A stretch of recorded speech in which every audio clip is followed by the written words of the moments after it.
Welcome to the Fuzzy Loaf Podcast, where we talk about the week's happenings in geek and pop culture. We got a special episode today. We're doing our top 10 movies of 2015. We've got some special guests. Let's go through and have everyone introduce themselves. How's that sound? You want to start, Kat? I guess. Just say your name. Oh, I'm Catherine. Yep. That's it. That's me. Worst intro. That's my fault as a bad host. And then we have my friend Ben here, too. Hi, I'm Ben. And Matt, as always. Hey. Straight to the point. Yep. We're off to a rocky start here. Yep, that's pretty typical. Let's just try to keep this train together.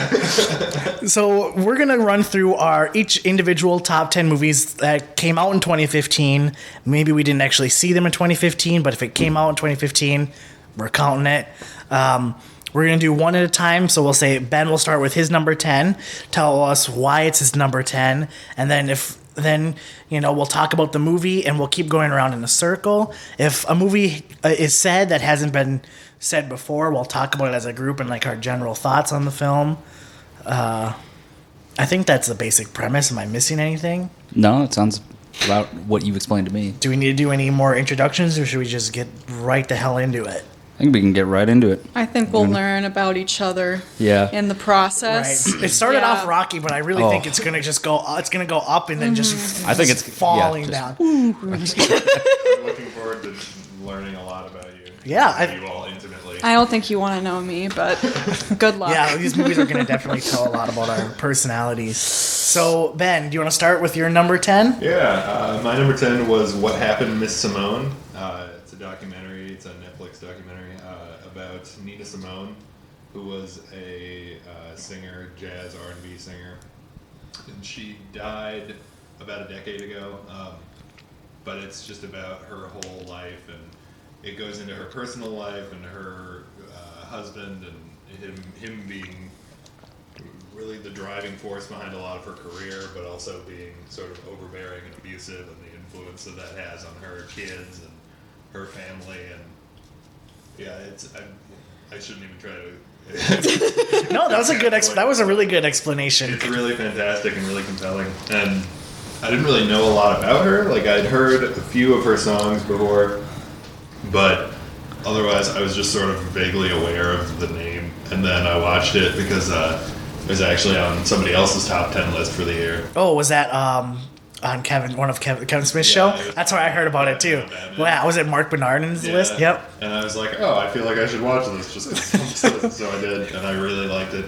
And it's the only documentary on my list because about a week ago I was like, oh man, I haven't seen really any documentaries this year. So I watched like 3 or 4 documentaries in a day, and that was the one that really stood out to me. Nice. I didn't see it. I saw one documentary, and it was about Back to the Future. Yeah, the Back in Time on Netflix. Yeah, I meant to watch that, and I never got around to it. Pretty good, but it obviously didn't even register with me that counted as a movie I saw. Yeah, well, that's cool. You guys probably didn't. I saw it on Netflix and I saw it on all the lists, and I wanted to watch it, but it was a tough year. I had a lot of things to watch. Yeah, I love. Yeah. I keep meaning to watch more all the time, and then I just never get around to it. Yeah. I'm glad that I saw that list and was like, okay, I'll watch this because it was fantastic. Well, then Sweet. I'm going home and I'm going to watch that documentary. Yeah. And learn more about the world. And yeah, especially going into it knowing nothing about her, I was really impressed at how invested in her life I was by the end of it. Because you went in with no like preconceived notions or anything like I that. had no personal attachment to her, really. I knew of her, and that was it. So by the end, I was just like really heartbroken. Was it really interview heavy? Not well, yeah, a little bit. It's there's a lot with her daughter and with one of Malcolm X's daughters. Okay. Their families were really close, and like old footage of her performing, and a couple of old interviews with her that are really interesting.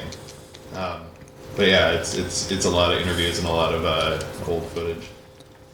Rad. All right, Matt, we're gonna go with your number 10. All right. Well, at heart, I'm secretly a 15-year-old girl. So my number 10 is Me, Earl, and the Dying Girl. Oh. It's I didn't even see that one. Yeah, it's kind of an indie YA film. Yeah, I heard it was great though. It's great. The cinematography, like I'm a big person about cinematography, so that movie stood out to me. There's a lot of really cool shots and a lot of like visually heavy scenes where they tell you more by just like watching. But it's a great movie. It's about a kid who has attachment issues, like distances himself from people, and he becomes friends with a girl who's dying of cancer and kind of changes him. It's a cool movie, so that's why it's on my list. Sweet. I really liked it. I went and saw that movie by myself at like 10 p.m. at night. And that was like the worst decision. I was like, this movie looks like, I mean, it has cancer, but maybe it won't be like The Fault in Our Stars sad. And then I was like, oh no, I made it bad. Setting yourself up for success there. But I mean, I really liked it. Like you said, a lot of great cinematography. Yeah. I think what they did, you know, in her bedroom, the amount of work they did, like camera-wise, just in that small space was incredible. Yeah. And I thought it was a really smart screenplay. I really liked it. Yeah. Nice. Yeah, I watched that on my birthday, and How did that go? I didn't cry. It was close. But I Happy didn't cry. birthday to your existential crisis. Oh, awesome. Well, all right, I guess I'll go with my number 10. My number 10 is The Man from U.N.C.L.E. Oh, okay. So I originally didn't have it on my list at all, and I was thinking about it more and more, and I was like, you know, I had like a more indies on my list, and I was like, I gotta be true to myself, and I really liked that movie. As much as I liked these other movies, I think I need to put this one on here at least at number 10. So, if you don't know what The Man from U.N.C.L.E. is, you guys probably know, right? I know it, yeah. It's a Guy Ritchie. Yeah. Yeah, It's Guy Ritchie film? based off of the old 60s TV show. Okay. You know, two spies from the U.S. and Russia have to work together, you know, to go against a common enemy. And I just loved the period piece. I like the 60s spy aspect. Was just and then Henry Cavill in it is awesome too. And I wanted to see it just because I like Armie Hammer. He was good. He was awesome. Yeah. Even after Lone Ranger, I still just want to believe in him. That was the Batman v Superman movie we should have had, was Man from U.N.C.L.E. Because you have Henry Cavill being like more Superman in that than he was in Man of Steel. Dude. If you guys don't know, I have really strong feelings against Man of Steel. I think a lot of people do. Is it okay if I go off on sort of a weird tangent here? Yeah, sure. Because there was a Justice League movie that was supposed to happen like right before the writer's strike, and Armie Hammer was cast as Batman. That's what I meant, yeah. Yeah, ever since then, I just want to see that. Honestly, after seeing Man from U.N.C.L.E., I thought, damn it, Armie Hammer should be playing Batman. Or because I think Ben Affleck is great casting for an older Batman, but I think Armie Hammer is also great casting for a Batman too. Yeah, ever since Reaper, I don't know if you guys remember that show, but that was the first place I ever saw Armie Hammer. Oh, he was on that show? Yeah, he was on that show, and he stood out to me. I was like, oh, this guy's hilarious and great. I just remember him from Social Network. Yeah. Well, because he's like a giant too. He's just like, I was like, this guy looks like Batman in real life. I think of Henry Cavill like actually being able to speak, because I think he's had more lines in Man from U.N.C.L.E. than he had in all of Man of Steel. And I was like, oh, this guy he's actually the perfect casting for Superman. I just wish he was in good Superman movies. Yeah. But yeah, Man from U.N.C.L.E. was my number 10. So I had to be true to myself and put it on there. You ready for your number 10? Yeah. Okay, so my number 10 was Dope. Oh, okay. By Shamik Moore. I really liked it. So it's basically just follows a boy named Malcolm who's a 90s hip hop nerd, and he's black, living in Inglewood, California. And it just kind of follows him and his friends getting onto all sort of shenanigans. And it really tries to work with and deconstruct a lot of stereotypes surrounding black culture. And I think it does a really great job of, you know, kind of doing more modern culture. Like, it addresses Bitcoin, which is really fun. It has Blake Anderson from Workaholics getting into drugs. And I can't really put it into words, but it's really funny. And But also, I mean, the end of it is just like, oh my god. I've heard nothing but good things of this movie, and I didn't see it. Yeah. I'm gonna have to watch it probably this week or something. Yeah, you should. I own it on Blu-ray if you want someone to watch dope with. I think maybe next weekend or something if you're available. We can watch this movie. Yeah, for real. I'm really glad that was lower on your list because it's on my list too, higher. But I was dreading trying to explain the plot of that movie. I was like, I feel like I can't do this movie. Yeah. So you're glad she was able to do it before you. I mean, it's basic premise. Like, you have this good straight A student who gets a bunch of drugs and has no idea what to do with it, but it like turns out to be way different than you would expect. Like, it's a smart twist on like that kind of basic storyline. Like, he gets thrown in over his head, and then that's when it gets really interesting. And Yeah. unique, and I loved it. Well, now I definitely need to see this movie. Yeah. And I'm bummed I didn't see it before. Just great, smart comedy. I saw more movies than I even figured I'd see before this podcast. Mm-hmm. Like, I saw Carol and Room last night, and I saw Anomalisa last weekend, and those are movies like I was planning on like Revenant was like the last one. I was gonna see. I was like, all right, Revenant, gotta get this in before we do the top 10, and I end up seeing just more and more. Yeah, Dope, when I was trying to catch up for this podcast, was one of the first ones I watched because my roommate owns it, and I knew it was one of his favorites of the year. So I was like, all right, top of the list right there. I gotta watch Dope. Sweet. Ben, ready to do your number 9 here? Yeah, my number 9 is Star Wars: Force Awakens. Oh, okay. A big part of a lot of the movies on this list was just the experience of seeing them, because like I really liked Star Wars to begin with, but just going opening weekend, I didn't get to go until Sunday, but I went and sat in the IMAX, and all these kids are around and they're all super excited, and like everybody was so clearly just really invested in this movie and so excited, and hearing people like gasp when the title comes up on the screen, like everyone was so excited. That was the best part of seeing the movie was the audience reactions. Exactly. Yeah. It just made me so much more into it. Yeah. And I think it's just a really fun, really great movie to begin with, but just getting to feel that. And even the weekend, Friday, Saturday before I saw it, talking to people, but sort of dreading talking to people at the same time, where I'd be like, how was it? But don't say anything. I gotta save my thoughts. I'm gonna have to punt on my thoughts for the film because it's a lot higher on my list. I wonder why. I saw it 3 times opening weekend. So I saw it the Thursday night it came out, and then that Saturday, and then on Sunday. How many times have you seen it total? 3. There was just a 3. I've seen it 4. Well, I was Get on my I was level. gonna see it another time, and I decided to do something different. I think. That's a good choice. I Yeah. feel so inadequate. I've only seen it twice. Did me twice. Twice. But I think I win. it says something that we've all seen it more than once. Yeah. So. 'Cause, yeah, even like there's been, a lot of people who are in love with the movie. There's been a lot of criticism as well, where it's like it's just recycling of old storylines. I understand that criticism, at the same time, it's also dumb criticism. Yeah, like I understand it, and there are definitely some clear parallels, But that's all intentional. yeah, and I don't mind it because the movie is so fun and so compelling, and all the characters are so good that I'm on board with it. It was one movie where I loved every character in the movie. There was no characters I disliked at all. Yeah, like I feel like that's what made it stand out from the prequels in particular. Is the prequels? I enjoy those movies, but they're not masterpieces. But none of the characters are interesting or compelling to me at all. Before Force Awakens, I was watching a re-edit of Phantom Menace, the anti-cheese edit. What'd you think of that?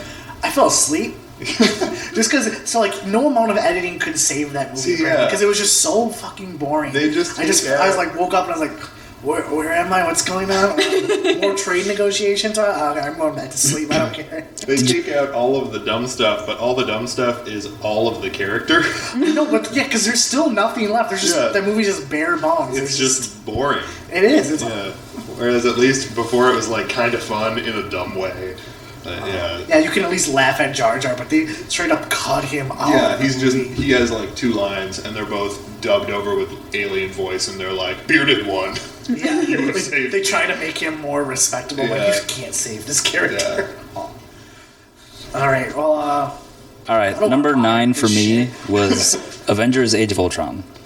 That's my number 9. Perfect. Well, Avengers: Age of Ultron, another Avengers movie. It was fun. It wasn't great. It wasn't the best Marvel movie, but it was still fun, and that's why it made my number 9. I originally didn't have it on my list. I was like, you know what? No, that was another one where I can be true to myself. I really liked this movie a lot, and I had fun. I had fun watching it. It wasn't as good as the first Avengers, but seeing Vision on screen and all those characters and the comic book nerd that I am was super pleased with it.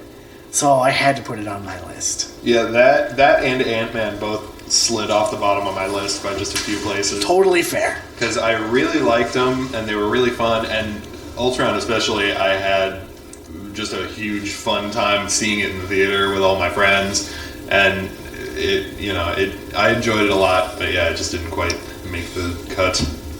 But yeah, I love everybody in that movie. Yeah, it's hard for me to go on about it, like, extra. All I could say, like, I put it at my number 9, but it's just because I wanted it there. Yeah, it was a fun movie. Yeah. That was all it came down to. Were there movies that were better than it that came out this year? For sure. Probably, But yeah. For, like, my personal list, I had to put Avengers Yeah, on. I think it was a fun movie.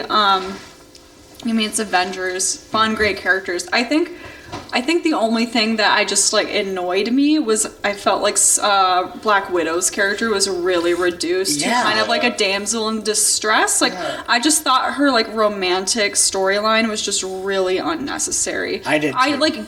Give her a love interest. That is totally fine by me. And I don't mind that it's the Hulk, but I don't like that they focused on it so and it's let her be romantic, give her that complexity, but don't reduce her to this like, I need help, blah blah blah. It just seemed like it was leaning toward that too much. I do agree with you too.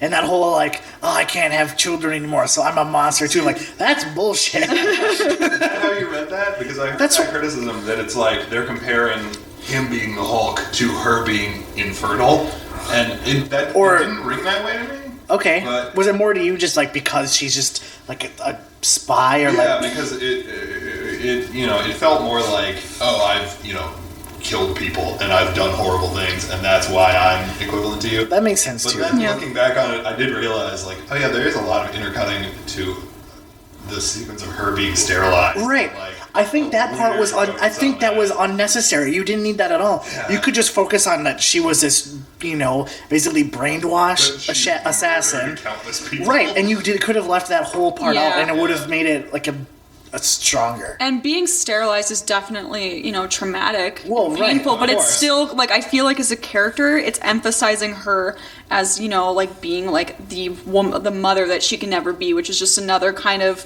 reducing her to like a female trope. Like she's either a mother figure or she's not a mother figure. Right. And like I said, like give her the complexity of being romantic. Mm-hmm. But I just felt like it was distracting from her as a character. I hope they learn from their mistakes. I guess with the upcoming and Marvel kind of does. They listen to people and be like, oh, okay, that didn't work very well. Let's veer in this direction a little more. Well, I don't think it was like intentionally trying No. I just think it just played out wrong. It just played out wrong. Yeah, like I said, I totally get giving her romantic interest. Right. I just didn't like the way that it turned out. And I'm sure like a lot of people felt that way, and I'm sure they will take that into consideration. Yeah. And that movie was a mess, and like not in the mess of like, oh, the movie was bad, and like basically they had to take all these parts and it was like when you dump just a big bin of Legos on the table. Mm-hmm. You're like, okay, we have to make this into something now, and that was basically what they had with Age of Ultron.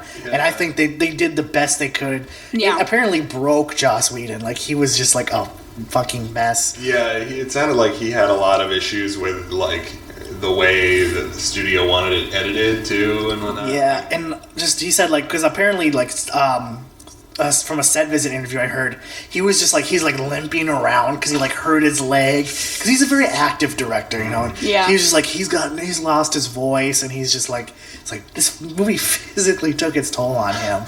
So I totally understand when he was like, I'm done. I was like, yeah, you're done. Go do something else. Go relax and bring us some more Buffy type material, please. So that was Matt's number 9 and my number 9. So we can just move right to your number 9. All right. Okay, so my number 9 was Straight Outta Compton. So it's, pretty basic. Straight Outta Compton is basically the title of one of the albums from NWA. So it just follows, the rise and fall of that group. And I just really loved it because I thought the casting was incredible.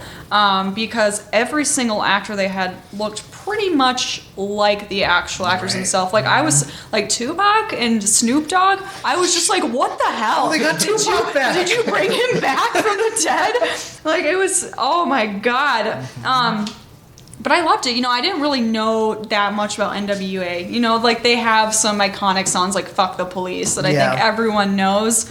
But just knowing the complexity of that group, and it really, went into racial tensions. It couldn't have come out at a better time. Oh, yeah. Yeah. It felt very relevant. Yep, No, definitely. I loved it. It was on my list. I did unfortunately take it off. Yeah, me too. But it would probably be at like the 11 or 12 Yeah. spots if I had to. And I think it was about NWA, but I think it was also capturing events surrounding like Rodney King and the LA riots. Like I think it was taking those into account.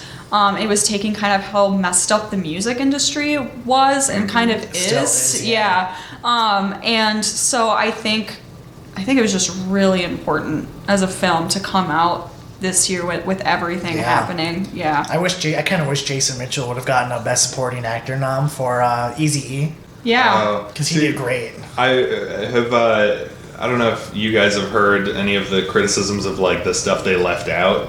Yes, I did. Yeah. And I understand, but they probably should have put this stuff in there. See, yeah, that's my only big concern about that movie is that it was produced by Ice Cube and Dr.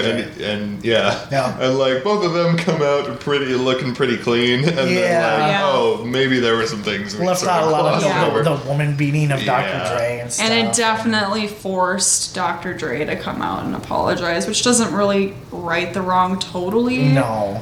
But, I mean... It's better than no apology. Yeah. As a movie, though, it was really good. Yeah, as a it's- movie. Not as yeah. a historical fact, but Yeah. as a movie, it was Yeah, pretty it good. was very good. And I was surprised by Ice Cube's son. Yeah. Yeah. Playing him, like, for someone, like, at first people, and I thought it was like, oh, it's kind of stunt casting, like, cast his son because he looks like whatever.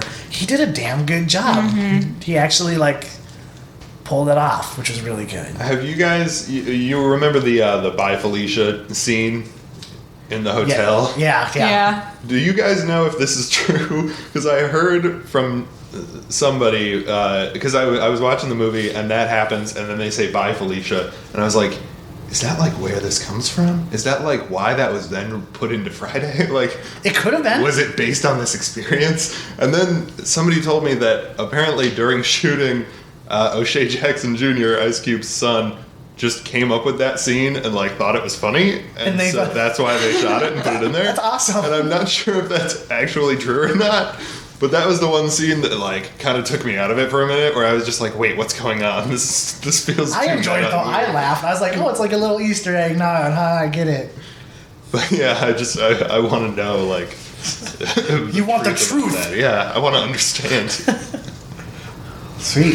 So, My number 8 then. yeah, let's do it. I just looked at my Oh. list and then I forgot what it was. Oh, it was The Hateful Eight. Oh, okay. This is another one that was greatly influenced by just the experience of getting to see it, because I went and saw it in 70 millimeter. I did too. Oh, I loved it. It was just going into the theater, and there were no trailers, just an overture. Yep. And just getting to sit there and listen to this music and just get really excited for this whole experience. And then I love the way it's paced. Like it feels like Reservoir Dogs more than any of his other movies to me, because the first like 2 hours of it is mostly just talking. It's all these people together and all this dialogue and all this building of character and building of these different I can't think of the word now. These different conflicts between all these characters, and then the last like hour is just motherfuckers getting killed. Yeah. Like the intermission comes in right as that is reaching its peak. I love the intermission. Have you guys all seen it? No. No. Because Oh, see, so we're the only ones who've seen it. Samuel L. Jackson tells this story that I'm not gonna get into what it is, but it just builds and builds and gets more intense, and kind of That was horrifying. probably my favorite part of the movie. Oh, it's amazing. And then it cuts off, and there's an intermission. And then, Yeah, this is long dialogue by Samuel, or this long monologue by Samuel L. Jackson. and it's mostly just him staring right down the barrel of the camera, just talking to you. And it's horrifying.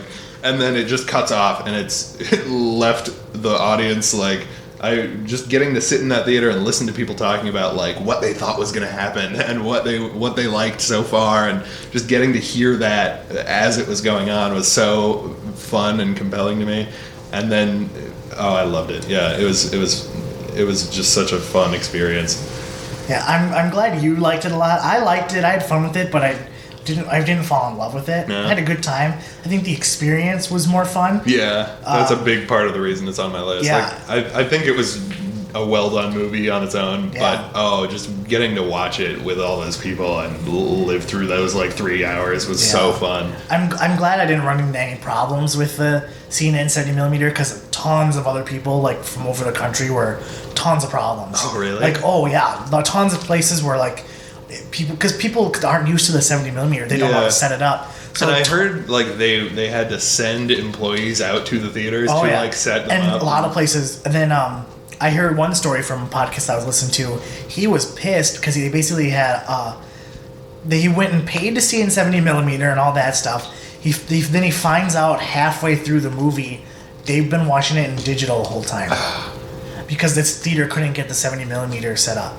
So he drove 4 hours to go see it. And all they did was like they gave him like here's a free movie ticket or thing. He's like, I can't use this. Yeah. And so it was a lot of problems across the country. So that it's like the release was really screwed up. I really liked that he wanted to do it in the 70mm, and I got to see it and I had a good time. But I think it just that whole gimmick. I don't want to use gimmick as like a bad word, but it didn't really work out for him, which kind of sucks. That's unfortunate. But so, all right. My number 8 was The Martian. So it was number 8 on my list. I wanted to put it higher, but honestly, the book is way better than the movie. So the movie is about. so you have to read. Oh, the book is so good. It's worth reading. If it doesn't have pictures in it, That's by Andy Weir. Right? Yeah.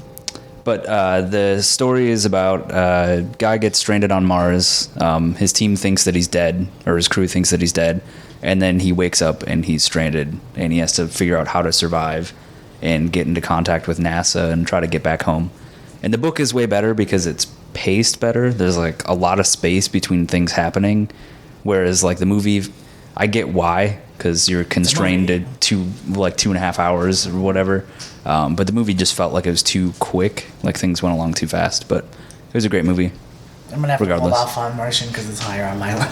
There are a few time jumps that are a little jarring. Where like, suddenly he's really emaciated and has this big beard and whatnot. Yeah, at the end where it's just like, okay, they basically figured out everything. So that whole part from like where they figure out what their plan is to like going through with the plan is just wait time for them to be able to. On Mars. So they're just like, well, there's no point in showing any of this. Just skip, just jump ahead.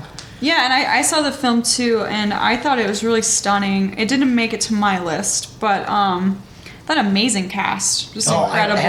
Everyone, amazing. just across the board. It's crazy when you have such big names too, and like everybody was just killing it. Yeah, everyone, and I thought special effects, everything. What were you gonna say? Even like the people who only have like 1 or 2 scenes. Yeah. Like Kristen Wiig is in there for about 5 minutes. Yeah, Donald Glover. Donald Glover. Donald Glover's barely in amazing. it, and he kills it. Yeah, his scene and a half, he's the focus. Like, Jeff you can't take Daniels your was eyes off him. awesome in that Oh movie, yeah, Jeff just Daniels. fantastic. Yeah. Everybody's fantastic. Yeah. Yeah. I saw it in 3D and I hate 3D, and I still loved it in 3D. Still loved it. I wish I'd seen it in 3D because the only movies that 3D has really felt like it's made a difference for me is space movies. Yes. Like, I'm so glad I saw Star Wars in 3D. Oh, I see. I saw Gravity in 3D, and I felt like that made that movie. I don't think I could have survived seeing that movie in 3D because it was so intense. Yeah, I felt this physical sensation in my Yeah. heart of just isolation and vast emptiness. And I really wish I'd seen The Martian in 3D because I feel like that would have captured so much of that. Right.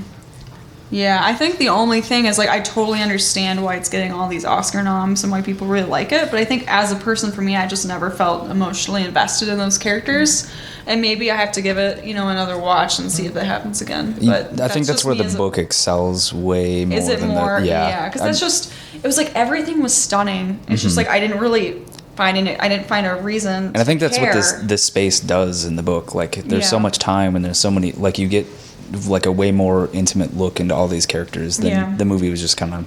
See, I think for me is the reason it's higher on my list is because I just had so much fun with it. It's almost like when you're, I don't know, like it's like a ride. Like, I just came out and I just like was so like happy and had so much fun. I was like, yeah, this is just great. And I think like it wasn't any particular character, just the movie overall. I just had so much fun with, which is basically why a lot of the movies are where they are on my list.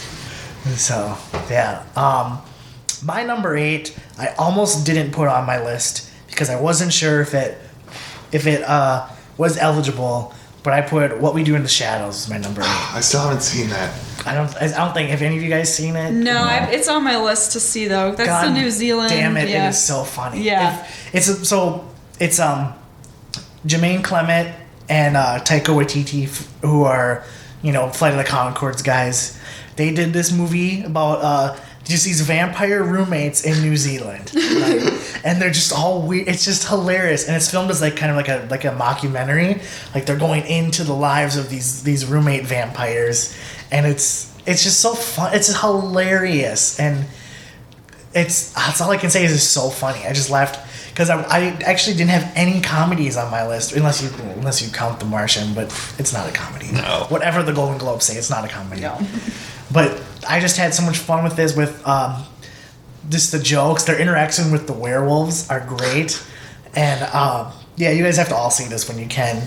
But I wasn't sure about it being eligible because it came out in New Zealand in 2014.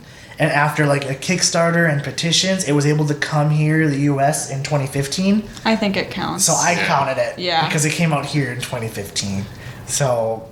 if it was released here in 2015, that's when I'd count it. Yeah. Yeah, I know there's at least one or two things on my list that are like that too. That like Questionable. had a limited release or a festival release of some sort, and then wide later. Yeah. But yeah, I can say is I highly recommend it. It's a hilarious time. If you guys like Flight of the Conchords and any of that type of humor, it's fantastic. Have to check it out. Yeah. So. Yo. All right, number 8. I have Spotlight. Oh. Directed by Tom McCarthy. We saw this together. Yeah. I just really liked it. I thought it did a really great job. I think it had a great cast. I think it took a really sensitive topic and treated it with care. And I don't know if I have too much to say about it. I mean, it basically, did y'all see Spotlight? No. Okay, so it's basically just about the Boston Globe Spotlight team. It's a true story.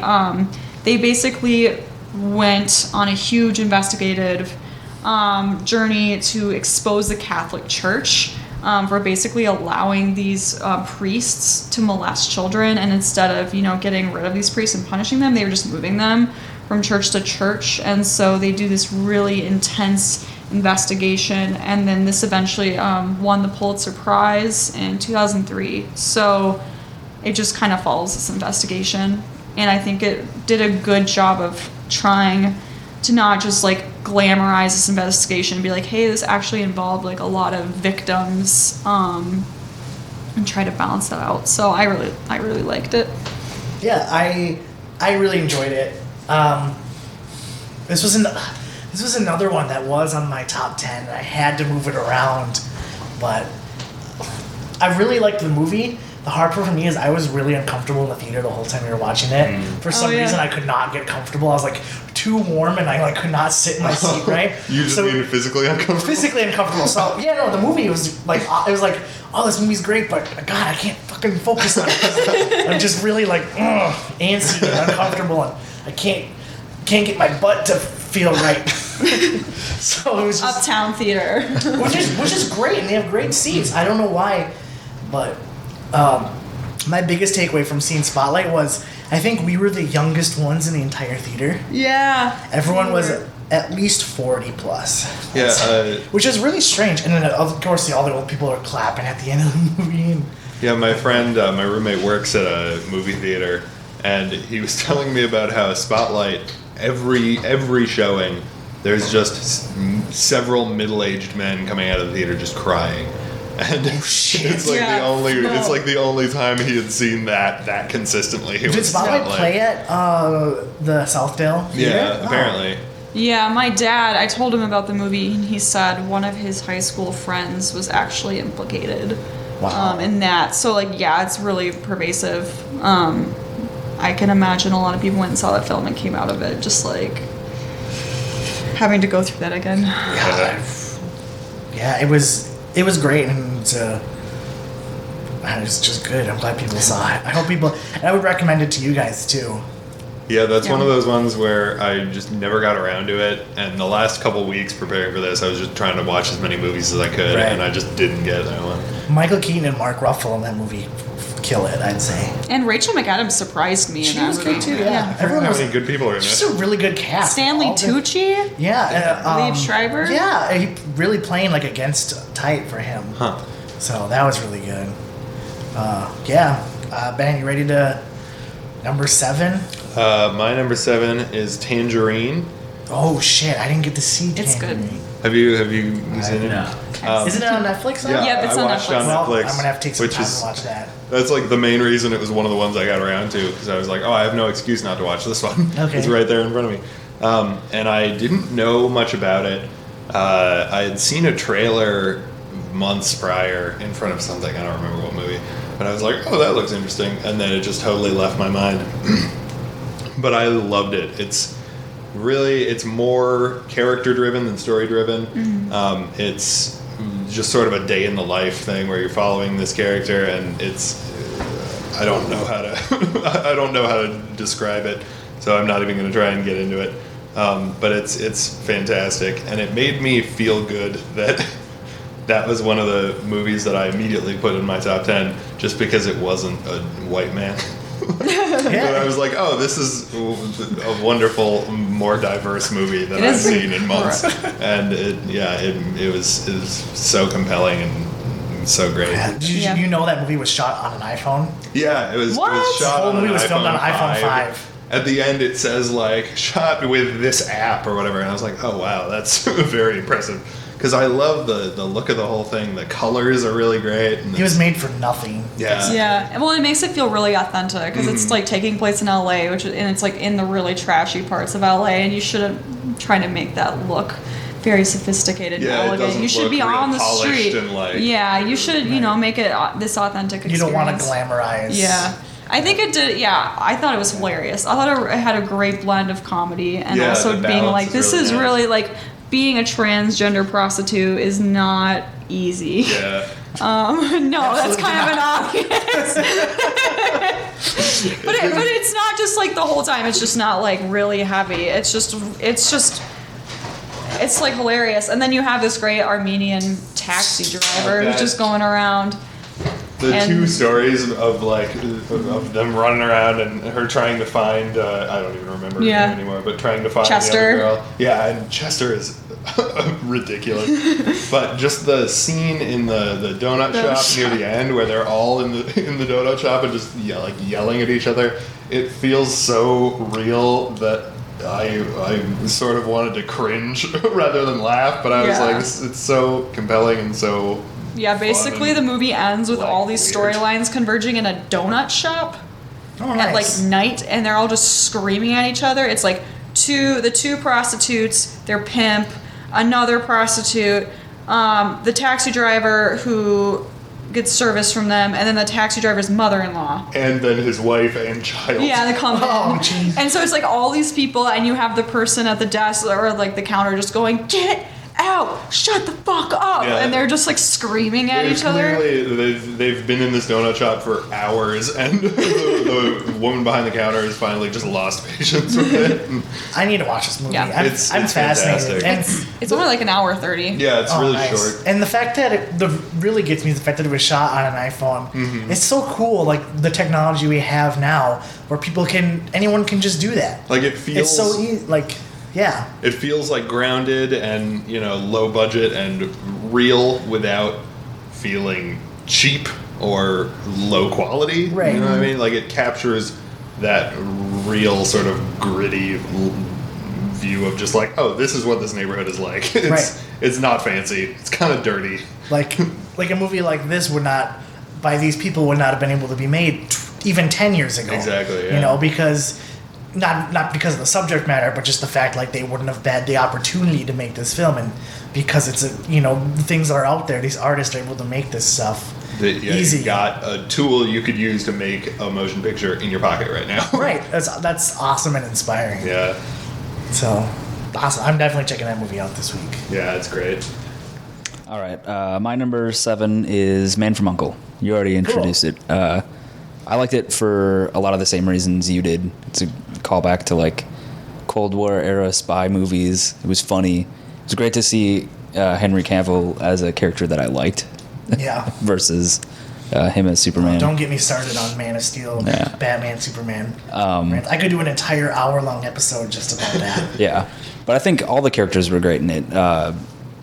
Alicia, what is her name? Not Alicia. Vikander. Yeah.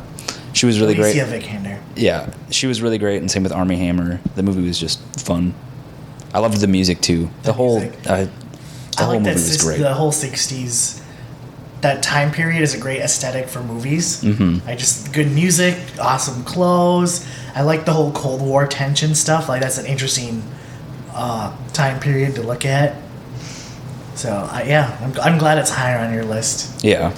So that's cool. Did you guys see it? No, I didn't. That's right. I meant to, and it was just one of the ones I didn't get around to.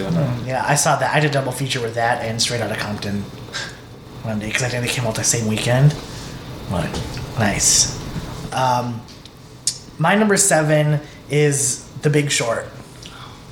I loved it. I just had so much fun watching it. So good. I learned a lot, and I came out of the movie and be like, this needs to be required viewing for all students in high school or something. Like, everyone needs to watch this movie. Yeah. Yeah. Like, because I learned so much. I was like trying to tell everyone, go out and see this movie, trying to promote it as much as I could.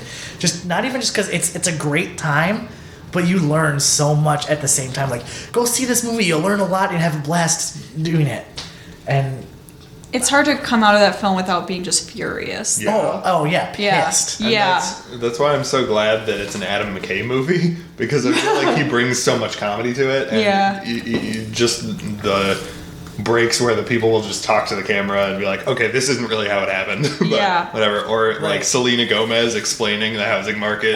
Margot via- Robbie in like Yeah. a bathtub drinking That's champagne. the best. Like Done. the comedy breaks it up and explains things and buoys it so well that it's still just really fun to watch, even though it's ultimately really infuriating and kind of depressing. Exactly. And I thought it was just such a smart movie because, it's talking a lot about how fraudulent Wall Street is. And I think the movie itself as a film is trying to not be fraudulent. For example, there's that scene where something happens and then they look at the camera and go, okay, this didn't actually happen. Like, the film is actively trying not to lie to you. Here's what It's really happened, but for the sake of the movie, we're going to say it. And I happened think like they're this. looking at the camera and they're trying really hard to be real to you because they don't want to create some sort of fraudulent movie and not mimic Wall Street. Right. Like, I thought that was really interesting. Every how time they're it doing broke that. the fourth wall, it did a very good I job loved at it. Yeah. Yeah, it's when it breaks the illusion that it feels the most honest, where it's just like, okay, here's what we're trying to tell you, and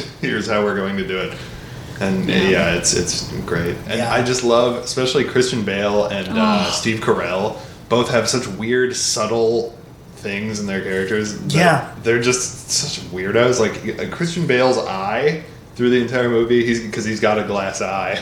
The entire movie, his one eye is just sort of off center. And it's such a weird, subtle thing, but it amazes me. And I just want to know, like... Steve Carell in that movie is, yes, he's a great like comedic force, but that guy is a great actor at the Yeah. same time. Yeah. And I can't wait to see where his career goes after that, because he just kills it. His character was just great, and Yeah. he did a great job portraying that Yeah. character. And he almost sounds like Ray Romano half the time, Yeah. but you still take him seriously and care about him. yeah, you did a great job of, you're like, okay, I know that's Steve Carell, but I also see this new character that he's portraying. Yeah, they And we- both just get into the characters so Yeah. well. And can we talk about how Ryan Gosling was the perfect douchebag Yeah. ever? Just like perfect. He was perfect for that role. You just wanted to punch him in the face, but you really wanted to listen to him at the same time. Right, he made sense. It was, Yeah.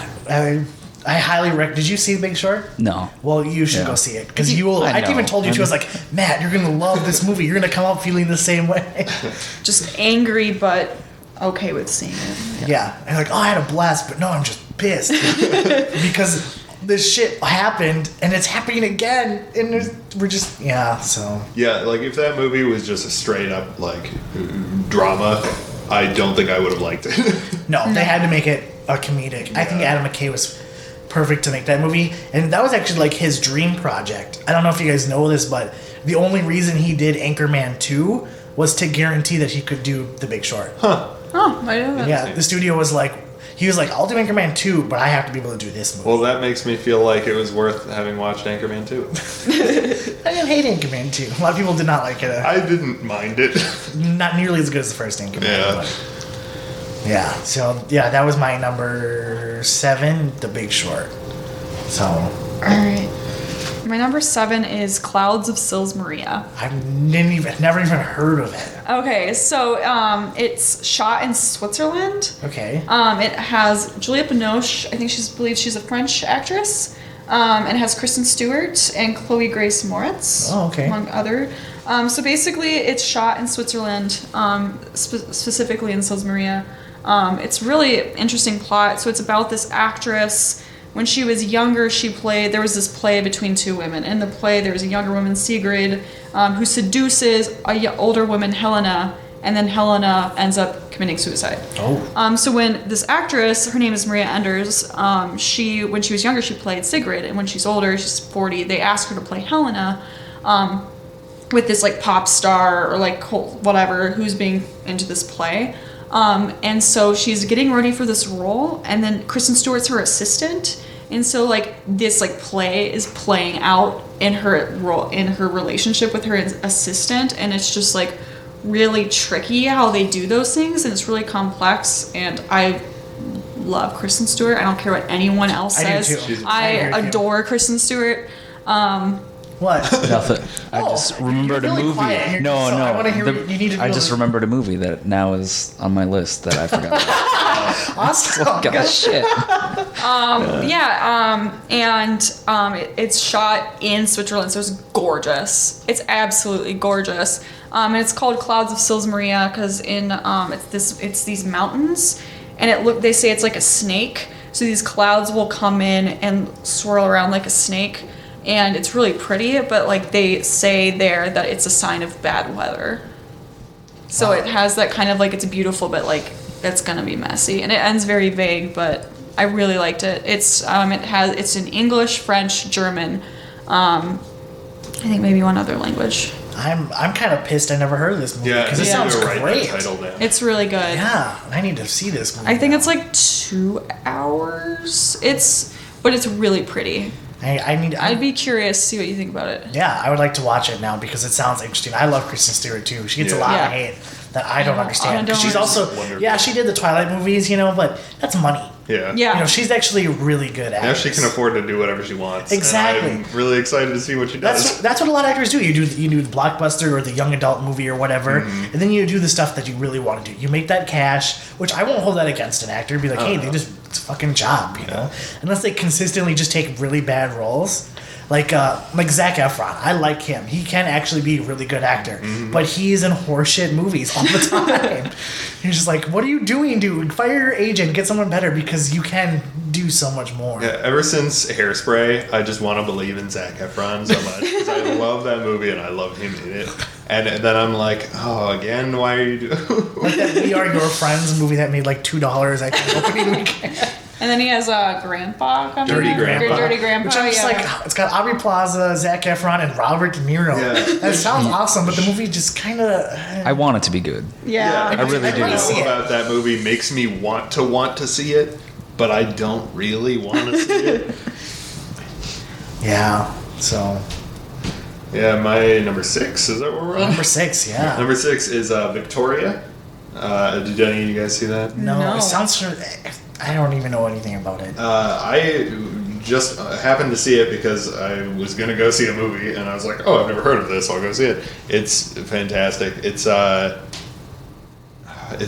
little over 2 hours, and it's all one shot, which is incredible. They apparently got it on the third take when they were making it. Oh, I think I heard about this now. Oh, it's fantastic. It's this, I think she's like 19 or 20, this Spanish girl in Berlin, and she's like out at a party, and she meets these German guys and starts hanging out with them, and they sort of take her around and then get involved in a bank heist, and it's fantastic. I had no idea what it was going into it, and it just keeps moving and twisting, and your feelings about these characters keep changing, and I loved it. It's fantastic.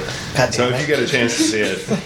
Sorry, I just knocked it. See, my problem is I don't mean to hijack the conversation, but I have literally no butt. Like, no, I got that Hank Hill butt for real. So like I have to constantly switch sides on like which way I'm leaning because my butt will start to You need the I need the like gluteal orthotics. Yeah. Sorry, but yeah, that's why I need the tape. So is it a German language film? No, it's mostly in English. Oh, There okay. are parts in German, and I want to say there are a few lines in Spanish, but I might have made that up. Okay. But yeah, it's mostly in English, which is convenient because it's such a visually compelling movie. Just watching the camera move around, just because it's all one handheld shot. Just watching the story move in front of your eyes is so good, and I'm glad I didn't have to be glancing down at subtitles the whole time. But yeah, it's I fantastic. wrote some of these down. Yeah, I'm see, this is what I'm wanting to do this. It's just to be introduced to like all these different movies, because I knew there'd be stuff on each other's list that would not be on someone else's, and like hearing about I already forgot the name of the one you just said, Kat. I need you to write that Clouds of down for me. Silmaria. Okay, yeah, but that and then Victoria, and like I'm like shit, I got all these movies I need to watch now. That's why I'm like, because that sounds awesome, and it's all done in one shot. Yeah, too. it's incredible. There's a scene where they're driving, and Victoria, the title character, is driving this van with all the other characters in it, and she makes a wrong turn, and everybody's freaking out. But it's because she actually made a wrong turn, and they almost just drove right into an area full of crew, and it would have ruined like this 2-hour they shot. kept that we've in been doing. That's Yeah, they're all freaking out, and then she turns back and turns the van around, and then it's fine. that's awesome. But it's just because they were all like, "Oh shit, you're gonna ruin this. We've been doing this all day." We have to do another. Yeah. That's so cool, and it's not done in that like fake Birdman way where it's so made. It's like not all like actually one big editing tracking tricks, and it's all just one shot, and That's it's amazing. Awesome. Definitely gonna need to see that. And it's incredible because it's it's all one shot, so it's all real time, and so you just see 2 hours of this life, and it's so horrifying. Like just what can happen in 2 hours that can just ruin your life. Like it's so compelling, but it's upsetting to think about that that's just 2 hours of a person's life, and then everything falls apart. Great. Awesome. Matt, are you ready to go with your? Yeah, number 6, just spurred, talking about Kristen Stewart, American Ultra. Yes. Oh, I never saw it. So freaking good. Not only is she great, Jesse Eisenberg is great. The whole the whole movie, start to finish. I was like, I got it on Redbox and was like, it'll be all right. Like it's at least worth $1. I was like, no, this movie, I should have seen it in theaters. I kind of wanted to see it, but I just never got around to seeing it. Yeah. Because I wasn't sure if it was gonna be that great. I was like, I don't know. It's really good. I wasn't hearing awesome things. The about action's great. The comedy's great. Like it's just start to finish. It's great. Yeah, that one is higher on my list, and I saw it in theaters, and then went back the next day and saw it again. it. Wow. Because I went and saw it and loved it. Like I'd seen the trailers, and I was like, oh, that looks interesting. I like both of them. I like, I like the idea of this. And then it blew me away, and I cried at least twice watching that movie. And Wow. I love it, and oh, it's so good. And Jesse Eisenberg in it is like my favorite type of character, which always just gets me invested in a movie regardless of what it is. Like he's just like a simple, like nice guy who just wants to have a nice life. and Just a chill dude. Yeah. That's just like not trying to hurt anyone. I like that in here. That's like I was talking to my friend about, because we were watching Ash versus Evil Dead, right? We were talking about how Ash is like one of the best protagonists because he's just a chill dude trying to live a chill life, and all this shit happens, and he's just gotta deal with it because he's the only one, you know, and he's always just trying to find the easy way out because he just wants things to be done so he can go back to being chill.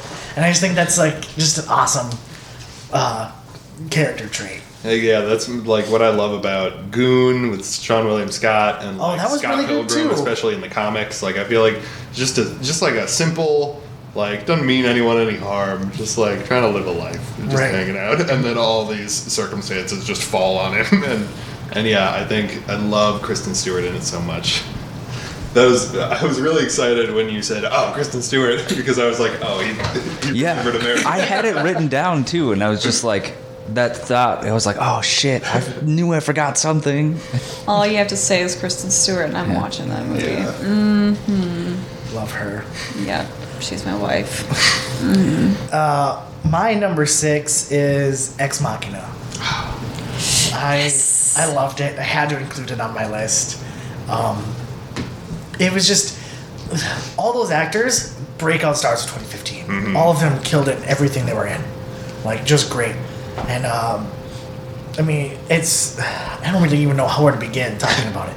It's you think it's gonna go one way, it goes a complete. It's almost like, yeah, it starts one way and goes another way, and you just the whole time I was on edge. I didn't know what was gonna happen at all, and I had so much fun watching it. The ending, I was just like shocked by. Like I had no idea it's not coming.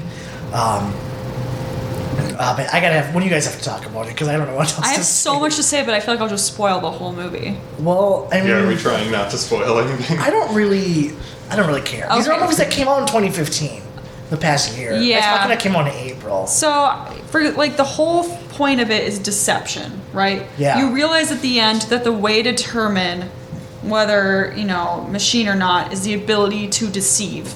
And then you realize the whole time the film itself is deceptive. The act of cinema, the camera is deceptive, and you're like, fuck. Because the film makes you think another way. There's all these mirroring things going on throughout the film. Like it's an experience where you're just like, what the hell? And we're just finished it. It's a great way to explain it. I'm so glad we have someone smart on the panel. Okay, can we not? Besides just me, I'm like, that was really fun. I really enjoyed it. People that like having two people that can like articulate their thoughts better than I. Well, I just remember my roommate and I were like, it was the day we moved into our apartment. We're like, Okay. let's watch a new movie to celebrate being in here. And we put it in. 2 hours later, we just looked at each other like, what the fuck? And the most startling image is, the stabbing scene and how it's, usually stabbing scenes are very violent and stuff. No, but it just this was slips just in. glide. It just glides in because it's just like, look how fragile you shitty human beings are. I wish that was the tagline of it. I went and Ex saw Machina 2. Look how fragile. You shitty human beings are. It's just what's her character's name? Ava. Ava. Just her going on like a fucking Terminator as ramp. Just gliding knives into people. Yeah, she cuts off her legs and then she's got the like the knife feed from Kingsman. That'd be amazing. They definitely need to make that one happen. Ex Machina 2. That's when the big studio gets its hands on them. And I saw Ex Machina and Mad Max Fury Road in the same day. Oh, fuck. And so I just got to have like a really cool, interesting conversation about like gender. And it was such an interesting pairing of movies because they are both sort of movies where you're pitched like a male protagonist and then that's not really who the movie's about, and you end up following this female character, or in the case of Ex Machina, visually female, I guess. Gendered female. Yeah, gendered Yeah. female, like externally female to the human Yeah. eye. And yeah, and I read all kinds of stuff about Ex Machina, about like whether or not that movie's gross. Like whether she's like too sexualized and like you can literally just see through her body and like she's too objectified and whatnot. But then, that's part of the statement that it's Yeah. making, I think, is Oscar Isaac in that movie is just I was gonna terrifying say and he was upsetting. Amazing and scary and just Yeah. great. Oscar Isaac Is incredible. What a great year! Yeah. What a great year for all of them. I mean, you've got Oscar Isaac. He's in Ex Machina. He was in Star Wars. Wasn't he in something else? In 2014, he was in A Most Violent Year. Yeah, and he was in Inside Llewyn Davis. Yep. That was. And I loved seeing Star Wars after having seen Ex Machina because both Oscar Isaac and Domhnall Gleeson just switch.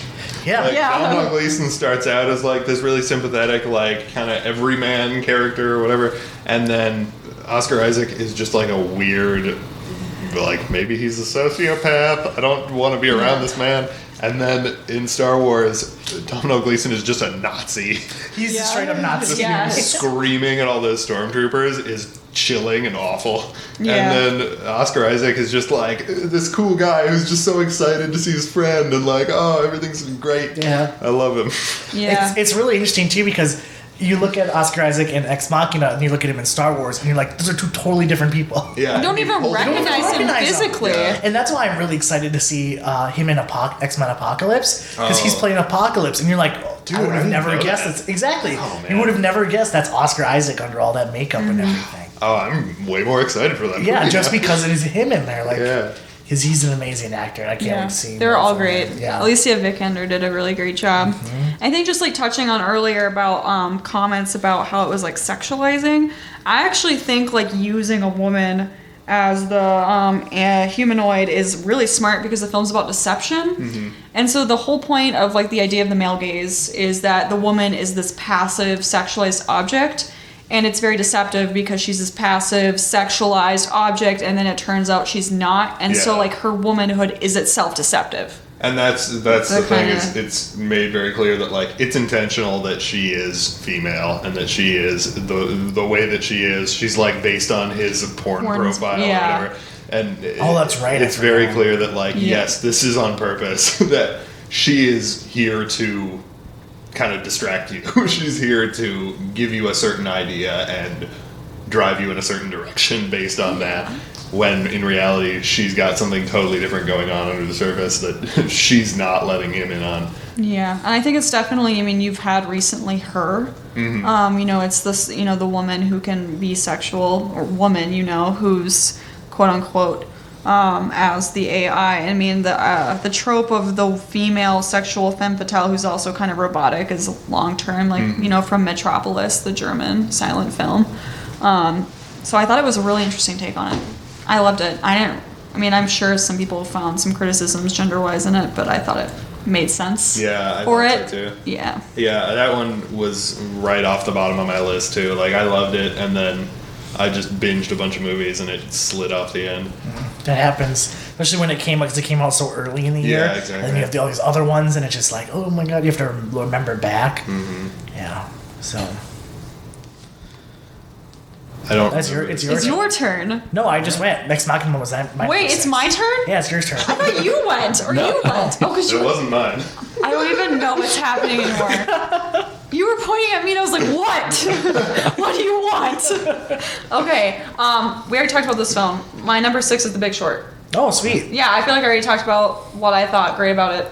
I mean, it made me laugh. I thought it was really smart. I want to read the book now so I can get even more pissed. Yeah. So, I don't know. I'm just mad, real mad. I've seen that film 3 times now. I saw it for the 3rd time last Wow. night. So, you don't get happier. You get more and more angry with each That was even. Yeah, I know. The Yeah. biggest part for me, which was like the biggest like eye-opening part of the movie, was at the end when they like see that like, oh, the government's gonna bail out the banks, and they're all just like, holy fuck, they knew they were gonna get bailed out to begin with. That's why they kept doing this, because they know they wouldn't have any repercussions. And then they tell it to you, and you're just like, oh my god, I feel so stupid. Because like they knew the Yeah. whole time that they were gonna get bailed out. They knew it. And you're just like, that makes it even worse. I know, and there's like this really intense scene where they're at that convention and Charlie and Jamie are like dancing because they made all those deals. Yep. And then Ben was like, shut up, stop it. And they're like, what? And he was like, do you not realize what you just did? you just bet about the like human like the American U.S. economy, yeah. American economy, like, and then he starts going on about poverty rates, death rates, and you're just like, fuck. You just realize that these characters you've been watching the whole movie are benefiting directly off of people losing their homes, Yeah. and people losing their jobs, Right. and And people's lives falling apart. And then they start slowly realizing it, and they're just like, oh, what have I done? Yeah, that was, I think the whole point of it being like, because you go in, you think, oh, these banks they're just fucking stupid. You think, oh, and you realize, oh no, they knew exactly what they were doing. That makes it 1,000 times worse. Yeah, I think so. it's terrifying. Yeah. Well, it's now your turn. So You were- okay, so we're halfway through now.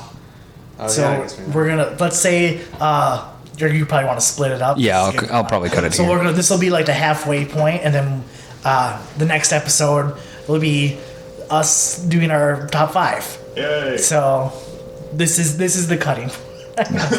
Does anybody need to take a bathroom break or anything while we're at a point to cut? Okay, so yeah, tune in to part 2. We're not gonna give any Twitter handles or anything right now. No, Just say well, tune into part 2. Yeah, I'll clip it onto this one too. Cool. Right on. Sweet. Break time then.